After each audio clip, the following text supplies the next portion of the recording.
All right. We're Welcome to the live. number one Bengals podcast. Yeah. And I say that when we actually have the person who has the top podcast about the Bengals on our show as a guest, but Top, but for some not number reason, one. not number one. It is No, not he's like a number one. decimal, 0.9, 0.8, but he's not number one.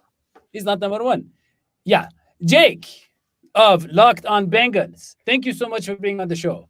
Well, thanks for having me, guys. Can you explain that difference a little bit more, maybe a little slower, Okay. so that Yeah, I can let's understand it? elaborate. I just So, don't get it. This is what so we call here's what funny happened. math, Jake. This is funny Okay. math. Yeah. Okay. Yeah. Jake.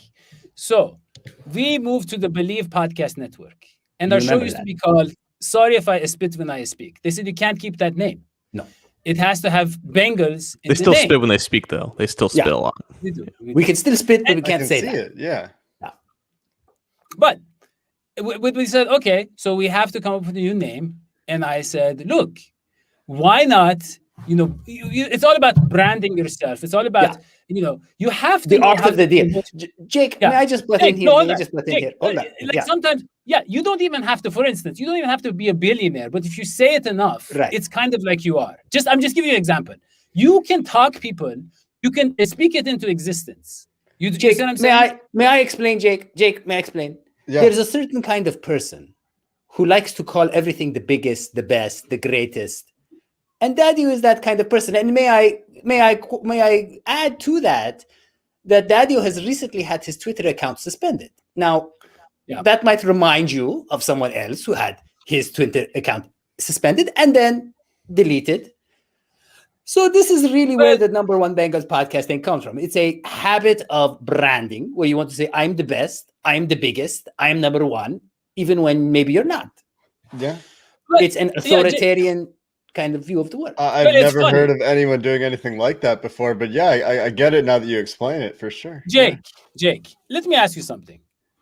You Okay. live on an island. We are from an island. What is it about Bengals and islands? Bengals fans and islands. Can you Is it- guys bring me up to speed? What island is it? Are you on the North Village Island or South Yeah. Island? I didn't know you were from Village Island, Jake. Your accent is incredibly good for someone who's from the Yeah. homeland, and it's good to see another Village Islander here. It's not a village island, but it does start with a V. It's Vancouver Island, so a little bit Oh, different. right.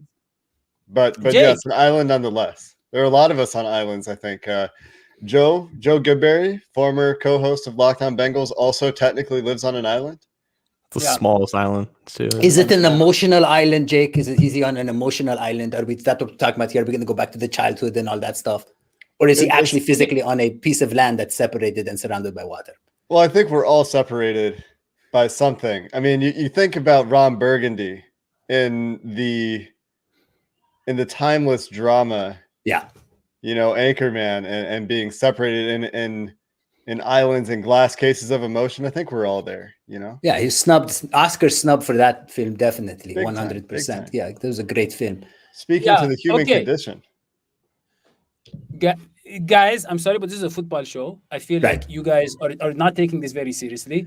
But Right. Jake, I just want to say, look, if the Bengals, because for whatever financial reasons, move to an island, I think that's their demographic. I think with their Yeah. budget, I think they are much more suited for a local island team than they are for. Well, yeah, I think that's a in great NFL. transition, Dadio, to a real topic, which is Carlos Dunlap's recent interview, where he basically describes the Bengals as wanting to be on some sort of cultural island in their treatment of their stars. I don't know if you saw the article in Sports Illustrated, the interview that Carlos Dunlap did, but he is still frustrated and still speaking ill of the Bengals. He talks about the depth chart controversy, which was really shameful for such a wonderful star. I mean, there were people I remember on Bengals Twitter who really believed that Dunlap had lost his skills, when we all know that couldn't have been true. And then when he goes on the Seahawks, we see it isn't true. And the other interesting thing that Dunlap says in the article, and I'd love to hear Jake's thoughts on this, and John's, the other thing he says is that AJ Green's time is coming, Geno Atkins' time is coming. Wow. I hope not, but it looks like that is the case. The rumor mill about Green, I was hoping we could keep Atkins. I don't know. I don't know. What do you guys think? Well, I think the writing's been on the wall for both of those guys for some time. AJ just didn't have the kind of year that you're looking for when you pay a guy $18 million. You know, I think that, and for a number of reasons, he just wasn't the guy that he used to be this year. Jeff Hobson thinks that somebody's going to pay him a lot of money. I'm not so convinced. And Geno Atkins just has a bigger cap hit than I think they want to pay, given, you know, where he's at in his career and coming off an injury. They've never, well, I guess not never. In 2019, he was still pretty good. But, you know, they've never seen him. This coaching staff hasn't seen him be elite as a 3-tech, as a pass rusher, getting that disruption that he used to get when he was in his prime. So it could be a disconnect with this coaching staff. It could be an age thing. It could just be a money thing too. I'm sure they would be happy to have him back if they could renegotiate that deal. But I mean, if you're Geno, you're looking for one last payday too, and I'm just not sure where that'll be. You, Jake, say $18 million as if it's a lot of money. I should tell you that John and I have no sense of what is a lot or little money, because Right. Dadio he's disoriented us by paying us in rupees. So we have no idea how much we're being paid. Right. I have no idea how much $18 million even is. I don't know what I can buy for $1 or $5. I don't know. My concept of money has been skewed by the emotional mind games that Dadio has played on the No, it's staff. nice though, because my salary is 50 million rupees. That sounds like Yeah, that's but nice, how much nice is for that? my year? Exactly. Well, It is, but how much is that, John? Do you know? I It don't doesn't know. matter. It's 50 million. It's Yeah. quantity over quality. Yeah, it's a lot of rupees. Jake, they are making fun of me because our show has no budget. Do you know why it has no budget? Because there are no Bengals fans. Nobody really watches these shows. I know that you have the top podcast, right? Look, we only Not get number like one. we get But not top. number one, but top. Yeah, we get like 30 to 40 listeners per show, right? I imagine you get way more, like probably like 50, 60 per show, right? It is just ridiculous that, you know, nobody wants to. That's my question for you, Jake. Why do you do what you do? Why are you a Bengals fan when you're living on an island? Like, how did you even hear about them? Was there like a bottle that showed up with like a Bengals trading card in it one day, and you picked it out of the sea? What happened? Well, there are a lot of bottles in the sea. Yeah, a lot of messages out there that get my way. I grew up in Cincinnati. Is the very short and easy story there. I grew up in Cincinnati and became a Bengals fan because I grew up in Cincinnati. Carson Palmer was really the turning point for me. Drafting Carson Palmer, hiring Marvin Lewis. Oh, yeah. That I was, you know, starting to gain some brain connections that helped me understand what was going on in the world at that age of my life. Before that, it was just like, oh yeah, I like stripes and tigers. That's cool, man. Yeah. And then I was like, you know, old enough to start to understand what I was looking at. So that's where that came from. And then I just really liked football. I thought it was a really cool sport. I did the PFF thing for a year, and that really deepened my knowledge about football. I did a lot of like book reading that year, film watching that year, obviously. And from there, I did some writing at Cincy Jungle. I don't know if I was ever there when you were there, John. That was a little bit more before my time, but can you explain to the audience, like, because I actually applied for PFF a couple summers ago, and I like did some player participation stuff, and I got through maybe 3/4, and it took me 4 hours to do that. Can you explain how tedious that work is to someone who doesn't know? It was probably better. They probably had that better when you did it than when I did it too, is the thing. Like it's dry. Let's use the word dry. So you watch a game and you count the fumbles, that kind of thing, is it? It's like you count where everyone is on the line of scrimmage. You indicate which wide receiver is off the line of scrimmage, or tight end, which one of them is that yard back for the legal formation. You indicate which players have gone in motion, which players have stayed into pass block for wide receivers and tight ends, which players are blitzing for the defense. I think we did indicators for which corners were in press and like what alignment each of the defensive linemen were, which was really hard from a TV angle. Like, oh, is that guy a 0 or is he a 1? That's the worst part from that angle. Yeah. Yeah. Where is that guy shaded? Is he over the inside shoulder? Or is he head up? And that was really challenging. And I had a system where, no, yeah, they were due the next day. So there's no way you were going to get all 22, but I feel like somehow I did get all 22 sometimes to help with those. And I think now they just get it. I'm not sure. Yeah. I think they just get it quicker. I don't think they have to wait for Game Pass. But when I did it, I was just DVRing the game on my TV, setting up a little desk in front of my TV right after the games would end, and I'd be up until like 2 a.m. finishing the game. It was hard. Yeah. Wait, Jake, hold on. People get paid to do that because we do that kind of preparation for our show. I don't know if you've seen our Well, show, We but used to it's have an very internet. analytical. Yeah. We are always like, looking and seeing, is who's facing north, who Yeah. what their breath Who smelled caught the like. ball? What the Who stars caught- look like? Right. Where- right. right. How much, like, did he wince? Did it hurt? Was when they there a cut the good ball? wind blowing? We Yeah. do all this stuff. We do all What this kind stuff of and nobody- stones should each player wear? Yeah. Yeah. Yeah. So that is weird that PFF has We do a made lot this of work. business. I got to say, there is so much that I need to learn about the business side of this because Jake, you and you guys are And is just it? Excuse me. Is it PFF or is it? I think that's a personal preference thing. Sounds Whatever good, you yeah. like better. Yeah.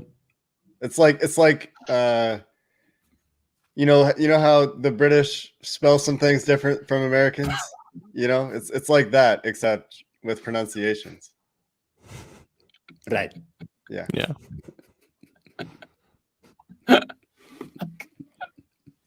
Someone okay there? Or is there something going on?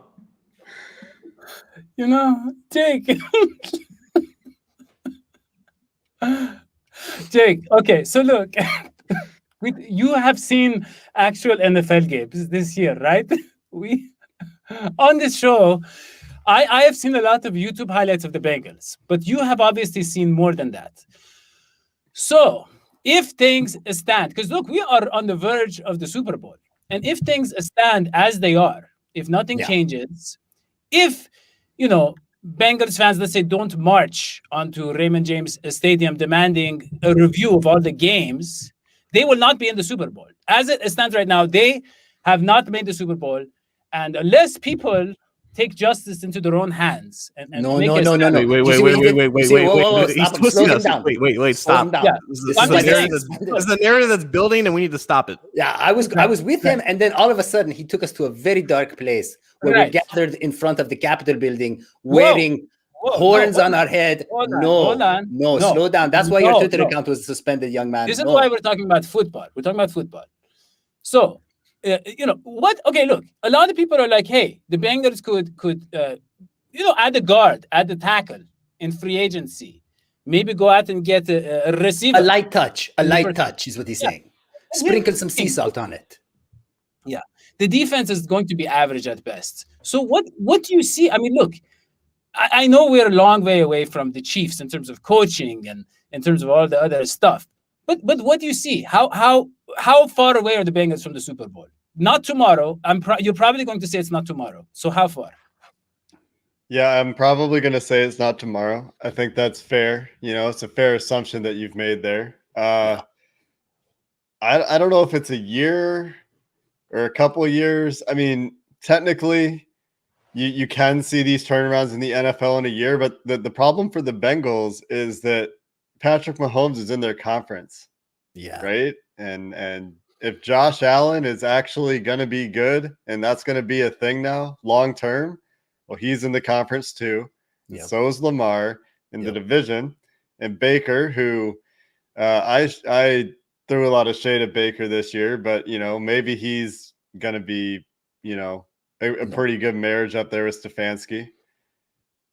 The AFC just has a lot of quarterbacks. Deshaun do, and Watson, who knows where he's going? That'll be interesting, right? Where's Deshaun going to land? I hope it's not the Steelers. That would. I be don't rough. think the Steelers way. can make that work. No, I think they would love to, but I mean, they, They're dead. you know what? They could. Here's how they do it: Yeah. is they cut everybody. They cut Eric Ebron. They cut Joe Hayden. All of their corners, and pretty much their entire team is Deshaun Watson and TJ Watt. Well, And I would rookie do that, but I contracts. don't know who those guys are. But I would do Yeah. that. Yeah. Okay. Yeah, I think I said a long time ago. I said it was about. I remember it was the last year Lamar Jackson won the MVP, and I was like, Deshaun Watson, I'm sorry, he's a better player than Lamar Jackson. It was very clear to me, even when Deshaun Watson was having, let's say, by his standards, average year, Lamar Jackson was MVP. I like the way he throws the ball. I like how he makes game-winning throws all by himself when there's chaos and it's just a messy, terrible team. He is a top 5 QB. I cannot remember a time when you had a top 5 QB, come into the NFL, play a few seasons, and then be available. So whatever team gets him, whatever they give up, is going to be it's historic. It's going to be crazy. Can I selfishly ask a question of all of you, the three of you? It's something I've been wondering. Okay. Yeah. You've seen the recent Carson Palmer comment that Joe Burrow is played like a top 10 quarterback, and I'd agree with that. But I want to know, in your personal opinions, who is the number one quarterback this year? Not based on wins, based on the quarterback themselves. Who is the GOAT, as they say, which is an homage to the goat animal? That's what they call him, the GOAT, because the goat is such a great animal, really. The goat is a very environmental animal. They live at high altitudes. Goats are very special. Who is the GOAT? Would you say Brady? Would you say who? Who do you say? Well, Rodgers? you say GOAT. GOAT technically means all time. So we're going all time. We can't put Mahomes there. Who is the all-time GOAT? Now, Who's the greatest GOAT of all time? Yeah. Well, what goats are really good at, actually, they're like the number one thing that makes goats special is their ability to mountain climb. Yes. I don't know if you've ever seen goats on mountains, but I have. I don't know which NFL quarterback is the best climber, so I don't know how to. Well, probably whoever plays for the Broncos, I would guess, high altitude. But who would you say is okay? Let's compare Brady, Rodgers, and Mahomes. Who's the best Of all time? currently? Currently? Who's the current GOAT? The Guys. current best of all time. Yeah. that's what I was saying. Yeah. Who is the current GOAT? Tom Brady is the best quarterback Not now, but the currently past. playing Who is? You Hold think on. Tom Brady of is the all best? time. You're asking him Let's 3 go- questions, you're not even answering him one. Jake. All right. Just So answer he my said question. Brady. He said Brady. That's his choice. No. This is what I said. I said Brady is the best quarterback currently playing of all time. Okay, I like that. Okay. I like that. Guys, but I don't agree good. with it. I would say Mahomes. I think Right. Mahomes is like 2 years away from winning that title. Okay, guys. Yeah. He's got to prove himself. We are running out of time. Before Jake goes, I want to know what he thinks about the current Bengals regime. You only have like a minute, Jake. But what do you think? What have you seen anything from Zach Taylor? What do you think is going on? We hear all this stuff about Luan Arumo. His clothes starts ripping. He bulges all his muscles and he turns green. But anyways, but they say he's mixed up. Okay, but he is a monster. I'm summarizing. They say he's a monster. Nobody likes him, right? You, Jake, So can confirm. just for the younger people, Dadio has Luan Romo confused with Lou Ferrigno, who played Hold the on, Hulk. hold on. in the original You're getting Hulk. off topic. Jake, yeah, I'm just saying. What do you know? What have you seen and what do you know about this coaching staff? Is there any hope? Do you like the direction? I think that there is hope. I think that when Zach Taylor and the staff came in, we knew that they were young and inexperienced, and they have not had a good 2 years. No. The results have been poor. Yes. I don't know how much of that is squarely on the shoulders of the coaching staff, but surely some of it is. I think that the decision to hire Jim Turner was a very bad decision that has borne itself out in like the most likely and worst case scenario in a lot of ways. But there are a lot of things to like about Zach Taylor specifically. There are a lot of things to like about Brian Callahan specifically. I think Frank Pollock was a good hire. I think actually the hires that have been announced or reported this offseason are all pretty good hires. And whether or not it comes together is really a question of, what have these guys learned from their time in the NFL so far? And do they start to put it together the way the Chiefs put it together? You know what I mean? Yeah. So you don't have any conspiracy theories because that's what I was going for. You don't have any sort of. No, that's just you. All right. I mean, I think that they definitely hire guys that, as a lot of NFL teams do, they hire guys they knew, they hired guys they were friends with, and they had an opportunity to replace Jim Turner with Bill Callahan last year and didn't do it. So I think they didn't even try. I think that was a mistake because this offseason, what they do at offensive line coach, they went after a bunch of Bill Callahan disciples. Like everyone they talk to has ties to Bill Callahan. So I think they're kind of trying to make up for that mistake a little bit this offseason, but I wouldn't even call that a conspiracy. There's just, they like Bill Callahan. There's a familial connection on the coaching staff, and they're trying to bring some of that influence onto the team. A lot of the coaching candidates they talked to for multiple positions had ties to Callahan. Yeah.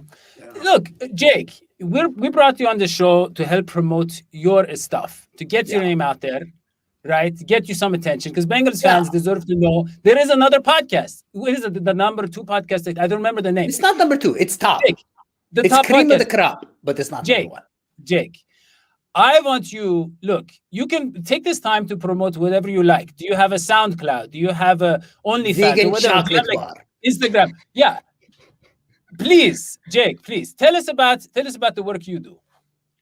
Yeah, you can find my podcast. I don't think you've actually named it yet. Do you guys know the name of the podcast by chance? John does. We refer to John for information on the show. John knows. Yeah. Is it Locked On? Does everybody know? Locked Is On. it B is for down. Bengals? Look I down. think Lockdown sounds right. Let's go with that. Yeah, that's right. So Locked On Bengals. I was hoping you guys would, take the opportunity to read this very convenient. I was trying to read the fine print under it, and I wasn't sure what that was. So I don't have my readers. Yeah, on. that's team Jake. So he's on the Locked On Your Team Everyday podcast. It's nice. That's right. Jake, I'm sorry, Jake. That's a little ableist, as we call it, to assume that we can read just because, we are villagers, and you're assuming things, and it is a little bit. I feel offended. Yeah. Good. Go ahead, please. I think I take issue with your use of the word ableist there, but we don't need to get into it. Yeah, you can find me at Jake_NFL at Locked On Bengals podcast. We're up 5 days a week, every day covering the Bengals, and I just started doing the national show as well. So you can find me on Locked On NFL 1 day a week, and that's the Thursday show now. So I'm doing 6 podcasts a week of my own every week, and the NFL offseason is just beginning. This is going to be so hard. Wow, only 6 podcasts. You must have a lot of time to go swimming in the beautiful environment there. Cold waters. No, they're very cold. A lot of people are doing the polar swims this year, though. A lot of people, very popular. All right, guys. Thank you, Jake and Hodgie and John for joining the show. Please don't forget to subscribe to the number 2 podcast, Jake's podcast, and give it a 5-star review, and to our podcast. Yeah, number 1. Comments. Put comments in the YouTube video. Yeah. That is all we have. We'll see you next time. So long, sweetie. Bye. Bye.